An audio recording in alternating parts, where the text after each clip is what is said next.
Pembacaan Alkitab hari ke-129 terambil dari Mazmur pasal 58, Yohanes pasal yang ke-6 ayat 1 sampai dengan 24, Hakim-Hakim pasal yang ke-9. Mazmur pasal 58. Untuk pemimpin biduan, menurut lagu Jangan Memusnahkan, Miktam dari Daud.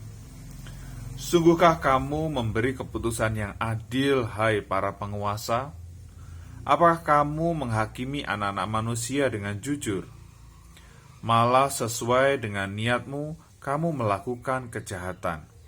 Tanganmu menjalankan kekerasan di bumi. Sejak lahir orang-orang fasik telah menyimpang.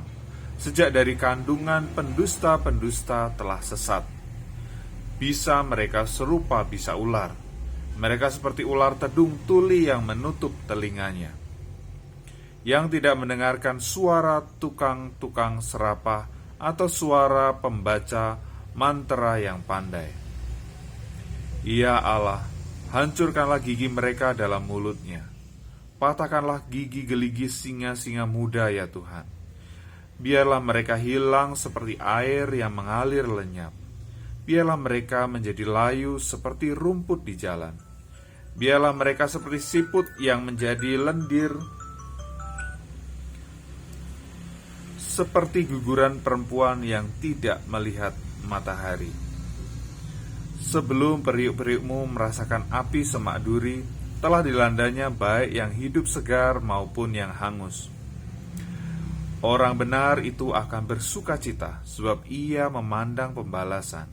Ia akan membasuh kakinya dalam darah orang fasik, dan orang akan berkata, sesungguhnya ada pahala bagi orang benar. Sesungguhnya ada Allah yang memberi keadilan di bumi.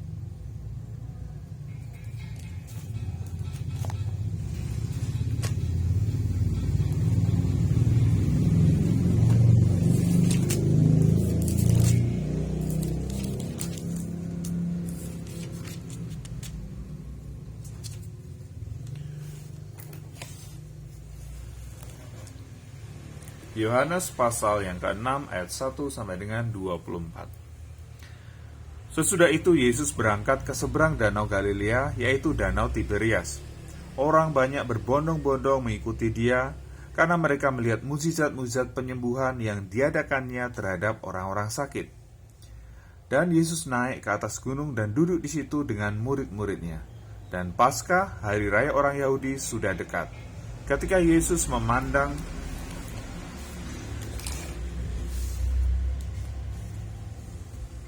sekelilingnya dan melihat bahwa orang banyak berbondong-bondong datang kepadanya, berkatalah ia kepada Filipus, "Di manakah kita akan memberi roti supaya mereka ini dapat makan?" Hal itu dikatakannya untuk mencobai dia, sebab ia sendiri tahu apa yang hendak dilakukannya. Jawab Filipus kepadanya, "Roti seharga 200 dinar tidak akan cukup untuk mereka ini, sekalipun masing-masing mendapat sepotong kecil saja." Seorang dari murid-muridnya, yaitu Andreas, saudara Simon Petrus, berkata kepadanya, "Di sini ada seorang anak yang mempunyai 5 roti jelai dan 2 ikan.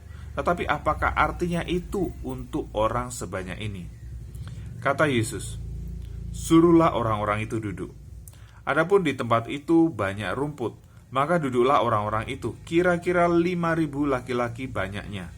Lalu Yesus mengambil roti itu, mengucap syukur dan membagi-bagikannya kepada mereka yang duduk di situ. Demikian juga dibuatnya dengan ikan-ikan itu, sebanyak yang mereka kehendaki. Dan setelah mereka kenyang, ia berkata kepada murid-muridnya, "Kumpulkanlah potongan-potongan yang lebih supaya tidak ada yang terbuang." Maka mereka pun mengumpulkannya dan mengisi 12 bakul penuh dengan potongan-potongan dari kelima roti jelai yang lebih setelah orang makan. Ketika orang-orang itu melihat mukjizat yang telah diadakannya, mereka berkata, "Dia ini benar-benar nabi yang akan datang ke dalam dunia."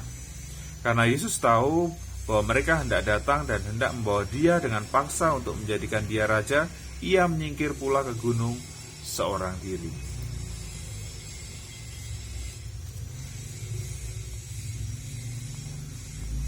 Dan ketika hari sudah mulai malam, murid-murid Yesus pergi ke danau lalu naik ke perahu dan menyeberang ke Kapernaum. Ketika hari sudah gelap, Yesus belum juga datang mendapatkan mereka. Sedang laut bergelora karena angin kencang. Sesudah mereka mendayung kira-kira 2-3 mil jauhnya, mereka melihat Yesus berjalan di atas air mendekati perahu itu. Maka ketakutanlah mereka, tetapi ia berkata kepada mereka, "Aku ini, jangan takut."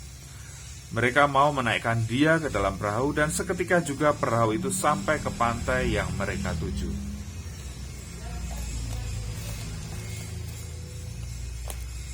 Pada keesokan harinya banyak orang yang masih tinggal di seberang melihat bahwa di situ tidak ada perahu selain daripada yang satu tadi dan bahwa Yesus tidak turut naik ke perahu itu bersama-sama dengan murid-muridnya dan bahwa murid-muridnya saja yang berangkat. Tetapi sementara itu beberapa perahu lain datang dari Tiberias dekat ke tempat mereka makan roti. Sudah Tuhan mengucapkan syukur atasnya. Ketika orang banyak